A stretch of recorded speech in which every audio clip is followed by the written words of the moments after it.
Hi amigos, welcome back to our హెచ్పిస్ channel. ఇంతకుముందు మనం చూసిన వీడియోలో just basics of machine learning చూసాం. సో ఇప్పుడు వచ్చేసి టైప్స్ ఆఫ్ మిషన్ లెర్నింగ్ ఏంటి, అవి ఎలా వర్క్ అవుతాయి చూద్దాం. ఫస్ట్, ఇంతవరకు మీరు మా ఛానల్ సబ్స్క్రైబ్ చేసుకోకపోతే ప్లీజ్ సబ్స్క్రైబ్. ఓకే, ఫస్ట్ ఇక్కడ మనం టైప్స్ ఆఫ్ మిషన్ లెర్నింగ్ గురించి డిస్కస్ చేద్దాం. టైప్స్ ఆఫ్ మిషన్ లెర్నింగ్లో 3 టైప్స్ ఆఫ్ లెర్నింగ్స్ ఉంటాయి: supervised, unsupervised and reinforcement learning. So first unsupervised అంటే ఏంటి, ఒక ఎగ్జాంపుల్ చూద్దాం. అంతకుముందు వచ్చేసి ఈ 3 టైప్స్ ఆఫ్ లెర్నింగ్స్లో ఏమేమి ఆల్గోరిథమ్స్ ఉంటాయి అనేది ఒకసారి చూడండి. సో సూపర్వైజ్డ్లో వచ్చేసరికి రిగ్రెషన్ ఉంటుంది. రిగ్రెషన్లో లీనియర్ అండ్ పాలినార్మియల్ ఉంటుంది. And next decision tree group of decision trees కలిపితే మనకి ర్యాండమ్ ఫారెస్ట్ అనేది వస్తుంది. సో నెక్స్ట్ క్లాసిఫికేషన్లో ఇంకొన్ని ఆల్గోరిథమ్స్ ఉంటాయి. నెక్స్ట్ అన్సూపర్వైజ్డ్ లెర్నింగ్లో క్లస్టరింగ్, అసోసియేషన్ అనాలిసిస్ ఉంటాయి. వీటిలో వచ్చేసి కొన్ని ఆల్గోరిథమ్స్ ఉంటాయి.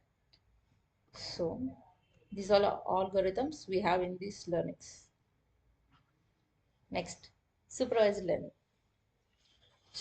లెర్నింగ్ అంటే supervised learning involves training a model on labeled data to make predictions or classification of outcomes and recognize patterns. ఈ ఎగ్జాంపుల్ చూడండి. ఫస్ట్ మనం మోడల్కి లేబుల్ డేటా ఇస్తాం. లేబుల్ డేటా అంటే ఈ ఎగ్జాంపుల్లో చూడండి, tomatoes, carrots and bell pepper ఇచ్చాం. సో మనం డేటా ఇచ్చే ముందే దానికి ఈ షేప్లో ఉంటే, ఈ కలర్లో ఉంటే, ఈ డైమెన్షన్స్లో ఉంటే అది టమాటో, ఇలా ఉంటే క్యారెట్ అని చెప్పి అవుట్కమ్ కూడా దాంతో పాటు ఇచ్చే డేటాతో పాటు ఇచ్చేసాం మోడల్కి. నెక్స్ట్ దాని అంతటా అది రికగ్నైజ్ చేసి నెక్స్ట్ మనం ఇన్పుట్ ఇస్తే టెస్ట్ డేటా తీసుకుని అది దానంతటా అవుట్పుట్ని ఇచ్చిద్ది based on the historical data. And next వచ్చేసి అన్సూపర్వైజ్డ్ లెర్నింగ్ అంటే మనం ట్రైన్ డేటా ఇస్తాం ఫస్ట్. సో దానిలో రా డేటాని ఇస్తాం. రా డేటా అంటే లేబుల్ డేటా ఉంటుంది. సో ఈ ఎగ్జాంపుల్ చూస్తే మనం కొన్ని డైమెన్షన్స్ ఉన్న పిక్చర్స్ని ఇచ్చాం.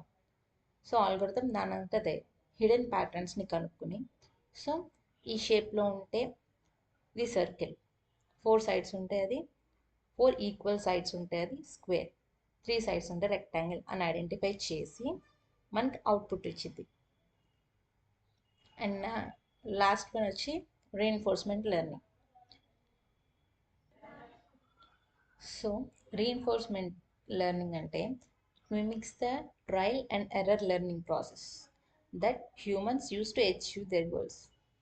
ఓకే, ఇక్కడ ఒక మనం ఎగ్జాంపుల్ కన్సిడర్ చేద్దాం. చూడండి, మనకు ఒక ఏజెంట్ ఉన్నాడు అండ్ ఒక రివార్డ్ ఉంది. మధ్యలో చాలా హడిల్స్ ఉన్నాయి. ఈ ఏజెంట్ ఆ డైమండ్ దగ్గరికి వెళ్ళాలి, కానీ దారిలో చాలా హడిల్స్ ఉన్నాయి. సో ఈ ఏజెంట్ ఒక పని ఏంటంటే లీస్ట్గా, అంటే తక్కువ హడిల్స్ ఎటు ఉన్నాయి ఆ పాత్ని అది కనుక్కోవాలి. సో దాని గోల్ వచ్చేసి అది. సో రోబోట్ ట్రై చేస్తూ ఉంటుంది, అన్ని పాసిబుల్ పాత్స్ని ట్రై చేస్తూ ఉంటుంది. సో ఎట్ లాస్ట్ వచ్చేసి లీస్ట్ హడిల్స్ ఏ పాత్లో ఉన్నాయో అది అవుట్పుట్గా తీసుకునేది. సో ఈ లెర్నింగ్ అనేది trial and error learning process అనమాట. ట్రై చేస్తూ ఉంటుంది అండ్ ఎర్రర్స్ గెయిన్ చేస్తూ, సో తర్వాత ఎర్రర్ వస్తే అటు వెళ్ళకూడదు అని దానికి అర్థమవుతుంది. సో ఇంకొక ఎగ్జాంపుల్ కన్సిడర్ చేస్తే, చెస్ గేమ్ ఆడుతున్నాం అనుకోండి. ఒక రోబోట్ ఒక హ్యూమన్ ఆడుతూ ఉంటే ఫస్ట్ రోబోట్కి జస్ట్ బేసిక్స్ మాత్రమే వచ్చు. సో ఒక హ్యూమన్తో అది ఆడుతున్నప్పుడు హ్యూమన్ ఏ మూవ్ వేస్తున్నాడు, సో ఫస్ట్ అది ఒక మూవ్ వేసింది అనుకోండి, హ్యూమన్ దాన్ని ఓడిస్తే సో ఇలా వెళ్ళినప్పుడు ఈ మూవ్ చేస్తే మనకి ప్లస్ అవుతుంది అని చెప్పి దానికి అర్థమైంది. అండ్ ఇలా ఎప్పుడు మనం మూవ్ చేయకూడదు, దీనివల్ల మనకు లాస్ వస్తుంది. ఇలా అంటే ఏ మూవ్ వేయకూడదు. నెక్స్ట్ హ్యూమన్ వేసిన మూవ్ అది రికగ్నైజ్ చేసి అదే మూవ్ నెక్స్ట్ ఇంకొకరి మీద తను యూజ్ చేయగలుగుతుంది. So these are the 3 types of machine learnings. And మనం నెక్స్ట్ వీడియోలో డీప్గా వాట్ ఈస్ సూపర్వైజ్డ్ లెర్నింగ్ అని తెలుసుకుందాం. అండ్ హౌ రికమెండేషన్ ప్రాసెస్, అంటే మీకు నెట్ఫ్లిక్స్ కానీ అమెజాన్లో కానీ రికమెండేషన్స్ ఎలా వస్తాయి based on your historical data. So అది ఎలా వర్క్ అవుతుంది అనేది చూద్దాం.